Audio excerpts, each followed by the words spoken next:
make a difference.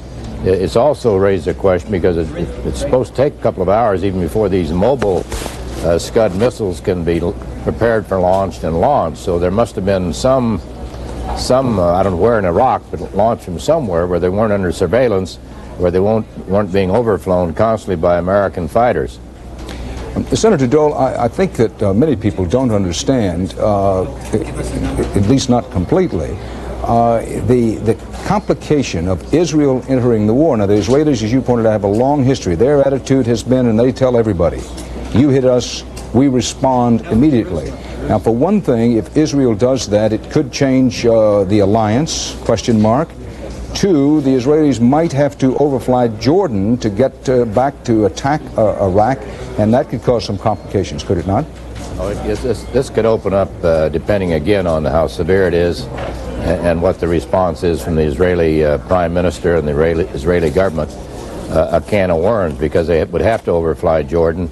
That would certainly cause difficulty. King Hussein's already announced that that would be provocation enough for him to take some action. So I would hope that what we've heard so far, can be flushed out. I mean, it's pretty hard to comment when you don't know what the particular facts are. Certainly, and I think everyone understands that, Senator Dole, but indeed it gives us a chance to deal at least a little more context and perspective of how delicate, how dangerous indeed the whole Middle Eastern situation is should Saddam Hussein be able to mount anything approaching a counterattack. In hopes of getting some additional detail, let's go back to Tom Fenton on the phone, direct from Tel Aviv, Israel, where some Scud missiles have hit. Tom? Okay, Dan, I'm still speaking through the gas mask, so it's a little muffled. We've gotten hold of the municipality, the city hall, and they confirmed there have been 3 hits. One near the Wilson Hospital in South Tel Aviv, and in Huron, it's a suburb of South Tel Aviv. Another in Kiryat Sharet neighborhood, and a third, I don't know where. And we still have no count of the casualties. Tom, could you repeat the location? Nor do we know the exact nature of the warheads. There's an announcement on the radio right now, and I'm going to stop now to listen to the announcement. Okay, Dan. All right, Tom, if you listen to the announcement on Israeli radio, as you heard Tom Fenton reporting live from Tel Aviv, that the Israeli government, the municipal government in Tel Aviv has confirmed to Tom Fenton that there were at least 3 Iraqi Scud missile hits in and around Tel Aviv. Tom Fenton reeled off the 3 places where they hit. One was near the Wilson Hospital in Tel Aviv. Another was in a neighborhood. I didn't catch the name of the last 2 places, but when we get back to Tom in a few moments, we'll get him to repeat the names of those places. Now, to run down quickly what we know and what we don't know. A report of 5 Scud missiles launched in Iraq. There are ways of seeing when those Scud missiles are launched. 5 launched. The Israelis say that 3 of the Scuds have hit in and around Tel Aviv. No indication. David Martin said at the Pentagon. Tom Fenton just a moment ago said no way to determine yet with what these Scud missiles were armed. Did they have chemical weapons as part of their warheads? Unknown at the moment. Unknown. It's also unknown what damage they caused in Tel Aviv. Unknown whether there were any casualties. But as Senator Dole, who's with us live as part of our continuing CBS News coverage at the moment, pointed out, on the basis of this very sketchy information, no one should jump to any conclusions. More information is needed, but this has the potential to change the whole equation in the Middle East, part of Saddam Hussein's strategy, and he said it clearly. He said it in the CBS News interview with Saddam Hussein. His Prime Minister, Tariq Aziz, said it in the interview with us and repeated it in a news conference, said absolutely that they were going to try to attack Israel immediately, and they expressed great confidence that they could do that, and indeed it turns out now that they have been able to do it, at least in a limited way. Let's try to get back now to Tom Fenton. Tom, are you there? And can you tell us what the Israeli radio one room now, so you could, any number you can use again. Go, Tom. Repeat, please. Go ahead, Tom. Tom Fenton talking through his gas mask. Tom, can you tell us what you heard on Israeli radio? We're just repeating the Hebrew instructions in English, and the instructions were to go into the sealed rooms, put on the gas mask. In other words, they're the full instructions in case of a chemical attack. So the assumption is that these warheads were chemical warheads, but at the moment, that's all we have, except that we know there were 3 We don't know the number of casualties. One was in a suburb of Tel Aviv, Holon, near a hospital. Another in a Tel Aviv neighborhood, and the third I'm still not sure of yet. Dan? All right, Tom, it's important, I think, that we, for the moment, we don't know the extent of casualties, if any. We are not positive that these Scud missiles that hit Israel contained chemical weapons, but your belief is, given what's being said on the radio about telling people to put on their gas masks, that they did, and that while one of the missiles hit near the Wilson Hospital, another hit in a suburban neighborhood, you don't know the names of the other two places besides that area around the Wilson Hospital where they hit. Well, the second neighborhood was Kiryat Sharet, and the third I don't know. Right. Okay, I've just been told I can take off my gas mask. It's a little easier to talk to you. Before, I either had to talk or listen, but the gas mask is so big that with a telephone you can't do both. Well, people will be interested to know why you can take off your gas mask. Is that because you're now in a sealed area? Well, no, we've been told what? We've been told that just a moment. them on the head. We've been told just to keep them on the head, ready to put them down over the mouth on a moment's notice. It sounds, and have the powder ready for in case you get some of the contaminated the gas on your skin. And they also have little syringes with atropine, which you give yourself a jab with in case it's nerve gas. All right, so at least 3 Scud missile explosions in Tel Aviv. We're going to go to David Martin at the Pentagon, who will tell us what he knows. David, update us as best you can. Dan, this question of whether or not these are chemical Scuds is all important here, because U.S. intelligence, U.S. officials are absolutely certain that Israel will retaliate if these are chemical weapons because of all the associations of gas chambers and the Holocaust. If they are conventional weapons, there is a chance that Israel will still stay out of this war, or at least not go on the offensive with its own aircraft. That obviously is a crucial development. Now, Moshe Aarons, the Israeli defense minister, is on record as saying that Iraq does not have chemical warheads for its Scud missiles. He, of course, could be wrong. Iraq could have pulled a surprise, but that was his best information when he made that statement. Now, the Scud missiles were the Scud missile launch sites were one of the very first targets hit by U.S. aircraft in the opening minutes of this war about this time last night. But the only ones that they could hit were the fixed sites, ones that they could see from satellite imagery and could plot on a map and could go after. And at this morning's briefing here at the Pentagon by Defense Secretary Cheney and General Colin Powell, the chairman of the Joint Chiefs, they specifically mentioned that they were not sure about where all these mobile launchers were and that they were still looking for them.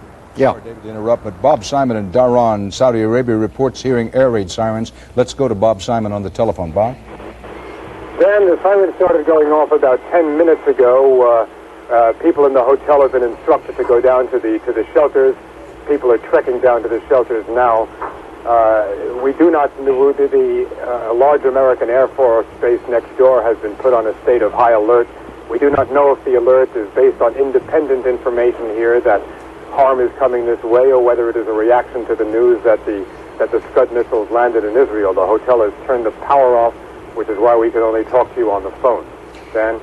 Bob, you've been covering for us in Saudi Arabia. I think our viewers know that you are based in Israel and are our basic Middle Eastern correspondent. First, I know that your family may be in Tel Aviv, and we'll be on the phone trying to check out the information, and then we'll get to you very quickly. But Bob, stay on the phone with me for a moment, because David Martin is reporting that the question of whether the Scud missiles, we believe 3 have hit in and around Tel Aviv within the last hour, whether the Scud missiles were tipped with chemical explosives or not is absolutely essential.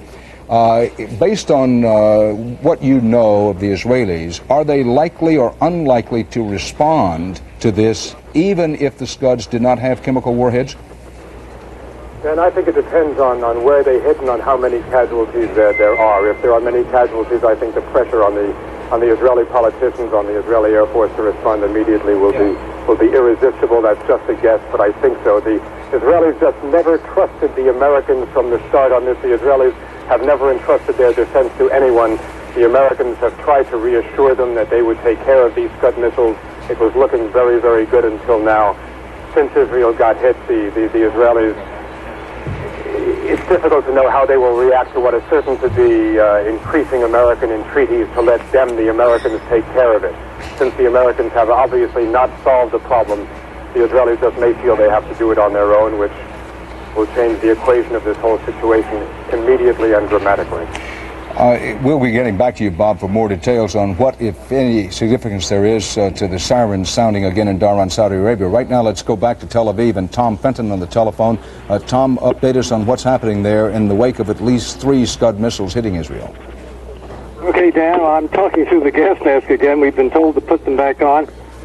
There are more sirens now. They've just gone off, indicating another attack, and there's an announcement on the radio. I'm going to stop now to listen to this announcement. While Tom Fenton is listening to that announcement, Dateline Jerusalem Reuters says Israeli radio says that the state of Israel has come under missile attack. Residents were told to don gas masks, take shelter in sealed rooms to protect themselves against possible chemical warheads. The attacks come 24 hours after Allied warplanes attacked Scud missile batteries in Iraq, trying to knock them all out. There is a belief that these Scuds may have been fired from mobile missile launchers. Israeli officials now confirm what Tom Fenton and David Martin have been reporting for some time, that 3 missiles have exploded in Tel Aviv. No word yet on casualties or damage. Israeli radio is in the process of broadcasting detailed instructions about how to use a gas mask. Tom Fenton is monitoring the radio and trying to work the phones at the same time staying up on the telephone with us. Tom, are you there, and do you have anything else to report to us? Go, Tom.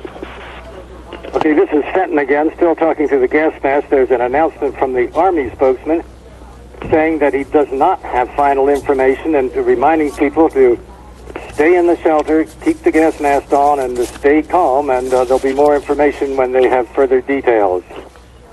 I wonder if Senator Bob Dole is still with us in our Washington Bureau. Senator, are you still there? No, I think the Senator has gone for the moment. In our previous interview with Senator Dole, he was saying that it's very important to emphasize that information is sketchy on this story, and while it certainly has the potential to change the equation of the war in the Middle East, especially if Israel decides to respond, to retaliate for these attacks, Senator Dole's point was that more information is needed, and that while the Israelis had been asked in advance of the U.S. first air attacks yesterday not to respond if any Scud missiles hit Israel, that it was Senator Dole's understanding that it was not public information anyway how the Israelis had responded to that request by President Bush and Secretary Baker not to fire back even if fired upon. So this is what is hanging in the balance at this hour, as we have confirmed that 3 Scud missiles fired by the Iraqis have hit in and around Tel Aviv. Don't know casualties, don't know damage, don't know whether they contained chemical warheads.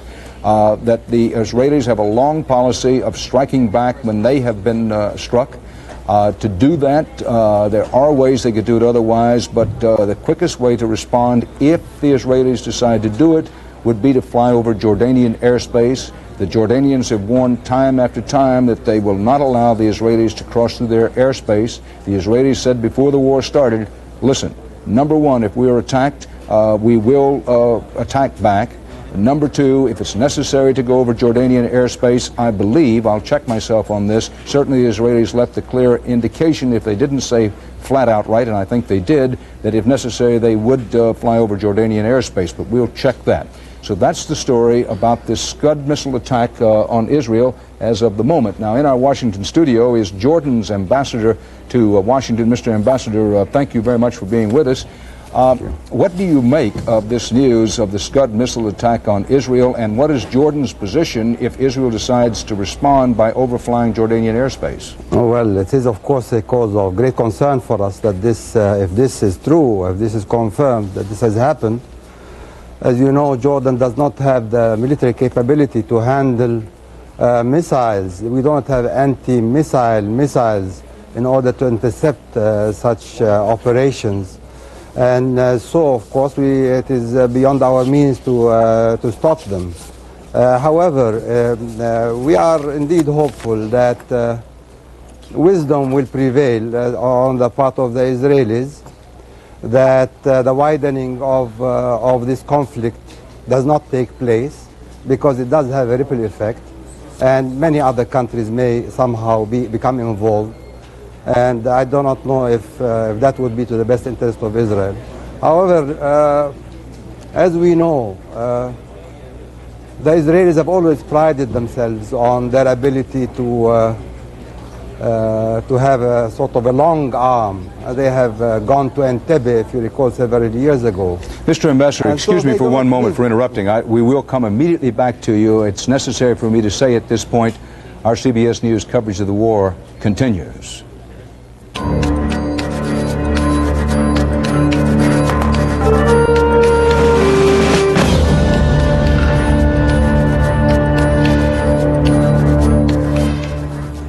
Headline of the hour, Israel hit by Scud missiles fired by the Iraqis. At least 3 Scuds have hit in and around Tel Aviv. Other details are lacking. Don't know how many casualties, if any. Don't know what the damage is, if any extensive damage indeed has occurred.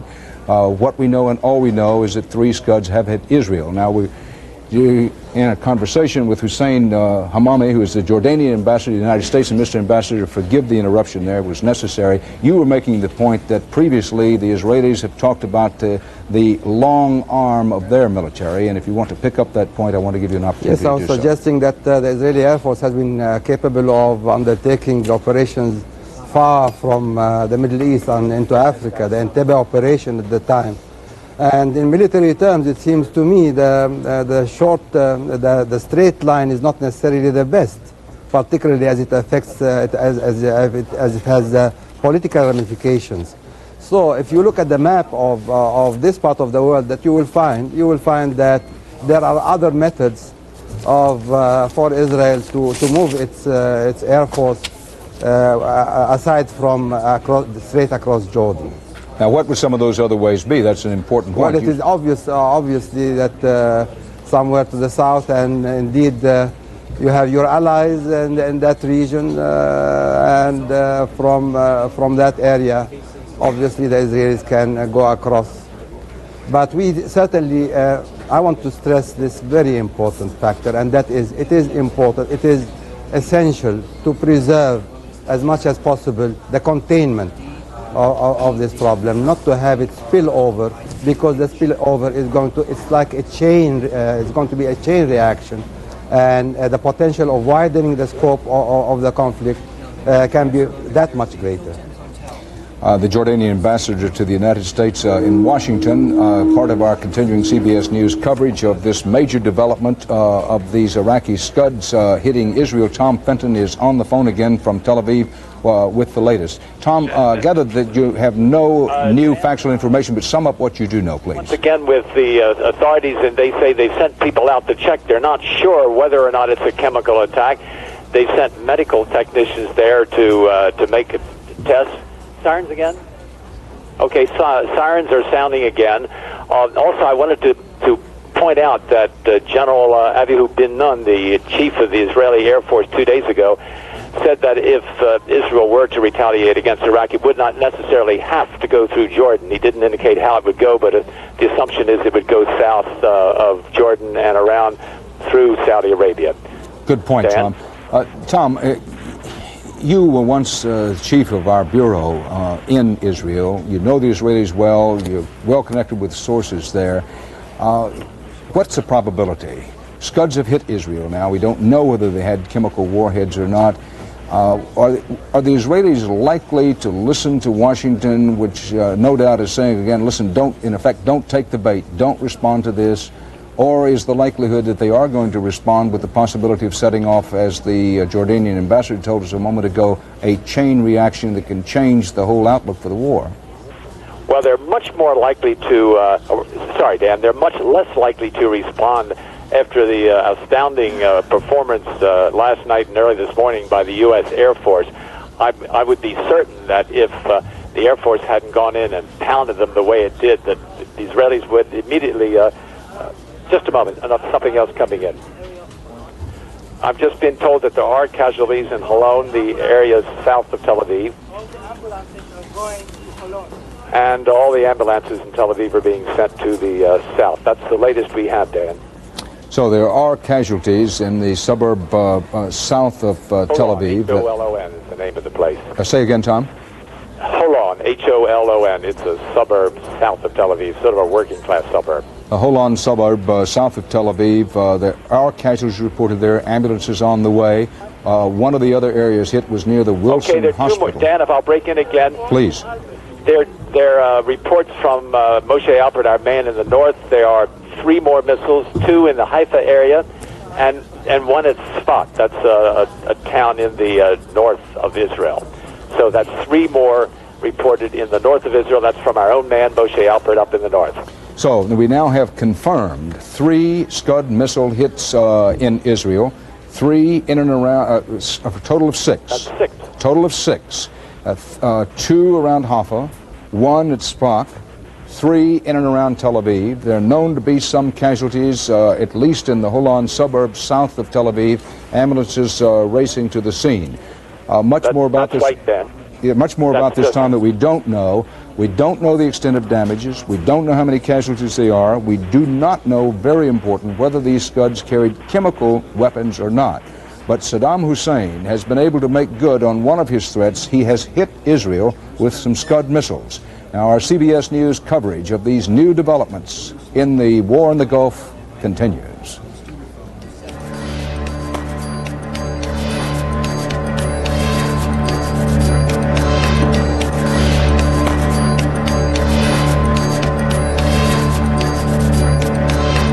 This is CBS. Hey, Ryan. How you doing, man? How's it going? Okay. Listen, you want to get high? Got some great stuff. No thanks, Mike. That junk's bad news. Smart kid, that Brian. He doesn't need that stuff. Nobody does. I'm McGruff, the crime dog. And if you want to know what to do if somebody offers you drugs, watch these kids. Not hitting him today, huh, Slick? If you really want to get up for your game, try some of these. My game's just fine. That stuff will bring it down. Way to go, kids. You know the score. I said no! All right. Way to beam! I'm bored. Why don't we get wasted? Why don't you get real? I've got a better idea. Why don't you get lost? See that? It's happening everywhere. Kids getting smart and staying straight. So, if anyone ever wants to turn you on, just turn them off. It's a great way to help me take a bite out of crime.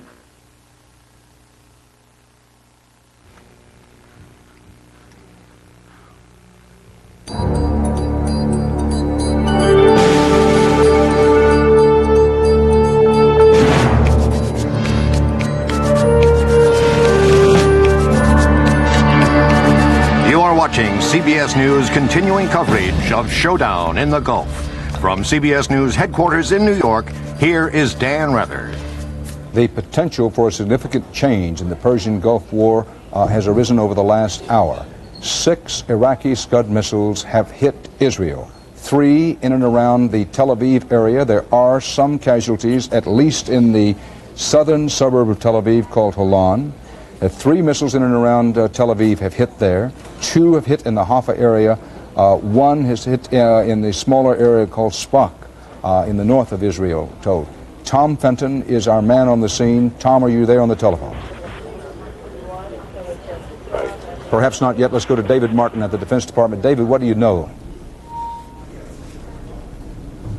This story is breaking around us at the moment. We have had, for those of you who perhaps were in part of our local station cutaway or weren't with us during our coverage during the previous hour, Tom Fenton in Tel Aviv broke this story. He heard air raid sirens, quickly put on his gas mask. He heard one explosion. We had him on the air at that point.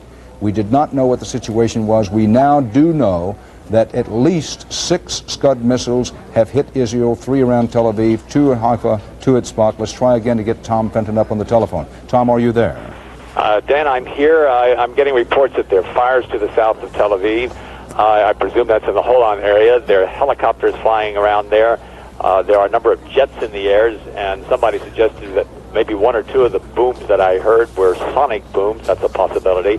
But to recap, as you did, we have 6 known Scud attacks. We're still being told not to go down into the cellars and bomb shelters, which you would do if they were conventional warheads. We're being told to stay in the sealed-up rooms, so the assumption is still that they're chemical attacks, and until they're sure they're not, we'll remain in the Tel Aviv bureau. This